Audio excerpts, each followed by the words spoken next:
You cannot talk about narcissists without raising serious questions about emotions.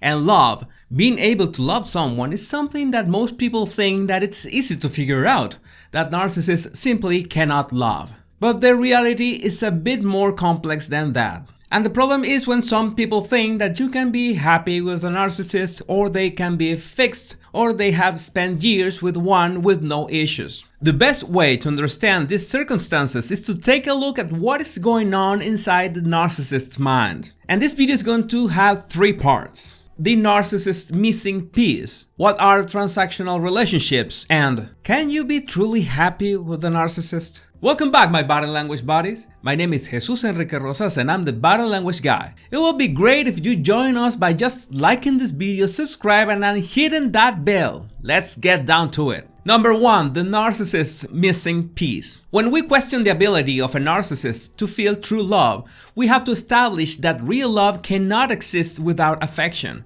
without a bonding emotion between two people. This bonding requires empathy, or the ability to identify and synchronize yourself with the emotions of another person, something that the narcissist doesn't have. That could lead us to say that they simply cannot feel real love, but it's not a good idea to jump to that conclusion without first understanding a fundamental dynamic about relationships. And we're going to simplify this dynamic into 2 concepts: good times and hard times. Every relationship, it's like a wave between these 2 states. We go through good times, we go through hard times, and sometimes we hit extremes such as great times and bad times, or blissful experiences and catastrophic meltdowns. We all wish that relationships be happy all the time, but that is just not possible because there's always going to be some kind of friction between 2 people. The way those 2 people are willing to know each other and acknowledge those friction points early on is what sets a good shot at having a long-term relationship. Most of the time you discover those friction points along the road because at first you might be infatuated and really not notice them. But when those bumps on the road appear,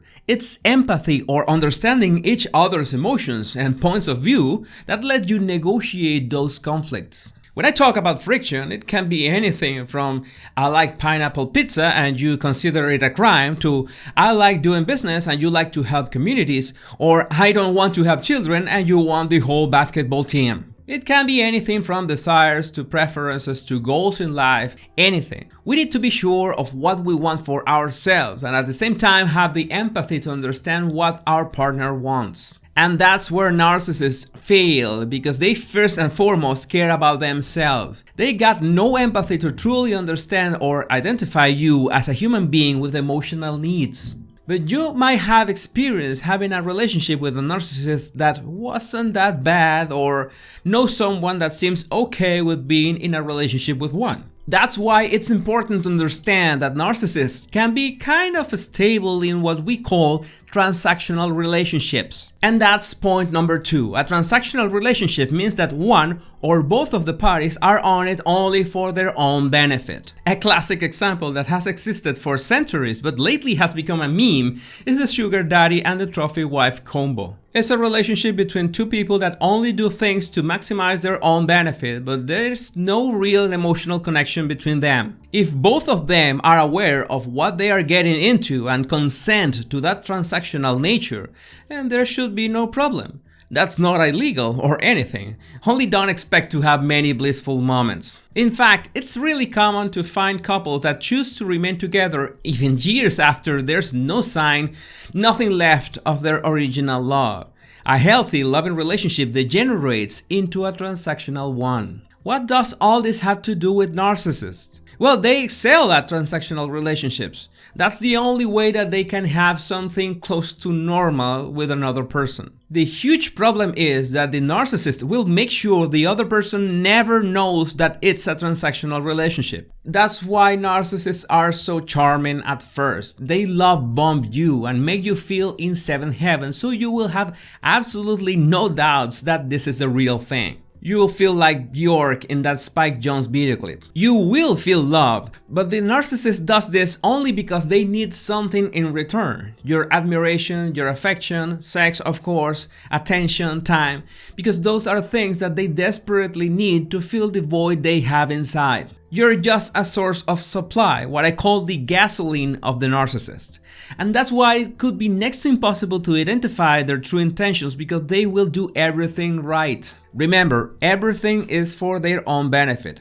For example, you want to have kids, but the narcissist secretly doesn't want to. Then they notice that people with children are treated differently by society, and they say to themselves, I want that status, I want that treatment, so they decide to have children only for personal gain. And we could agree that any authentically loving parent would like their children to have the best possible education. Well, a narcissist will do anything to get their children into the best schools or universities if that means earning bragging rights, so society praises them as great parents. That sounds a lot like Lori Laughing and Massimo Giannulli. That's why it's so difficult to be sure, even after you've found out that your partner is a narcissist, if they are doing things for good itself or for themselves. Maybe body language could help, so remember that you can level up your skills reading people like a book by downloading my body language tips right on the description of this video. But really, can you be happy with a narcissist? Because if they can do good deeds just for the sake of their own benefit and sometimes really look like they care about their partner and family, why don't we hear more about success stories about relationships with them? And this is when we combine both concepts so far, the lack of empathy with the transactional nature of the relationships. As long as you give the narcissist their supply, as long as you go through good times, you will not notice any difference with a healthy relationship. But the moment the ship swings into hard times, the narcissist is not going to have the empathy, much less the willingness to understand and cooperate. They will still demand what they want. This is why most narcissists use manipulation, including gaslighting, to neutralize your point of view, your opinions, and even your emotions. They do this so you take all the blame in those hard times, to the point of feeling responsible for the situation itself. They will not hesitate in manipulating you through guilt. And that's why some people claim that they can live or even be happy with a narcissist. They even call them my narcissist. It's just that they have been manipulated to the point that any trace of self-esteem or self-worth has been erased, so they feel absolutely dependent on the narcissist. And since society usually praises their achievements, then the victim could feel glad or even lucky to be with them. What's more, the narcissist will always get more of the same supply from the same person and will always look for new and fresh sources. This cannot be avoided, and it's critical that you understand this point. That's why some people really want to believe that narcissists are really capable of love and affection when they are not. They can bomb you with love, they can be charming in ways that you can't even imagine, but in the end, when the hard times come, you're the one taking the fall. If you find yourself feeling guilty over and over again, then this is what is happening. What you believe is a stable relationship, it's in fact walking a tightrope. And if you thought that this can get worse, I have news for you. At some point, the evidence will be so overwhelming that you will realize you're living with a narcissist. But you will have so much fear of leaving them and going on your own that you will convince yourself that you can fix them, that you can make them really love you. But now you know that they can't and never will. I've got more videos that will help you understand human behavior and level up your skills on body language. And the best way to support my channel is to join and become a member. I'd be really glad if you do. Take care, my body language buddies.